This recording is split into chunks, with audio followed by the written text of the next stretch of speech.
Les mémoires de Britney Spears ont beaucoup fait parler depuis leur publication le 24 octobre dernier.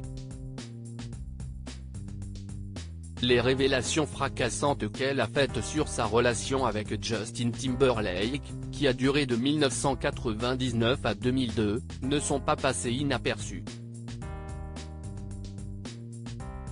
Dans son livre, Britney Spears a révélé qu'elle avait avorté après être tombée enceinte du chanteur américain. Elle a décrit cette expérience comme l'une des plus angoissantes de sa vie et a avoué qu'elle aurait souhaité garder l'enfant. Britney Spears s'est également exprimée sur l'humiliation qu'elle a subie avec la chanson Cry Me River du chanteur. Toujours très soutenue par son armée de fans, elle a vu ces derniers s'emparer de l'espace commentaire sous les posts Instagram de Justin Timberlake pour lui témoigner leur indignation. 2 jours plus tard, le 26 octobre, face au flot incessant de messages, le chanteur avait désactivé ses commentaires. Depuis, il était resté très discret. Mais ce jeudi 25 janvier, Justin Timberlake est de retour avec Selfish, son premier single solo depuis Soulmate en 2018. Et ce retour ne plaît pas aux fans de Britney Spears.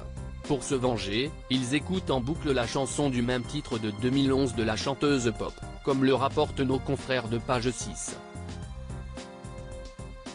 Les fans de Britney Spears diffusent le titre et l'achètent en masse dans l'espoir de surpasser les ventes du nouveau single de Justin Timberlake. Pour le moment, la chanson de Britney Spears grimpe dans les charts musicaux. Pourtant peu connue, elle a fait son apparition dès le 25 janvier dans le top 40 du classement iTunes américain. Le lendemain, le titre de la chanteuse mise sous tutelle durant de nombreuses années a atteint la première place tandis que celui de son ex-compagnon était à la 3e place. Britney Spears, retour sur les hommes qui ont compté dans sa vie et Britney Spears ne chantera plus début janvier. Britney Spears a souhaité mettre les choses au clair, elle ne souhaite plus chanter. Dans une annonce faite sur Instagram, la chanteuse a expliqué, avant de supprimer la publication quelques heures plus tard, ne pas vouloir sortir de nouvel album.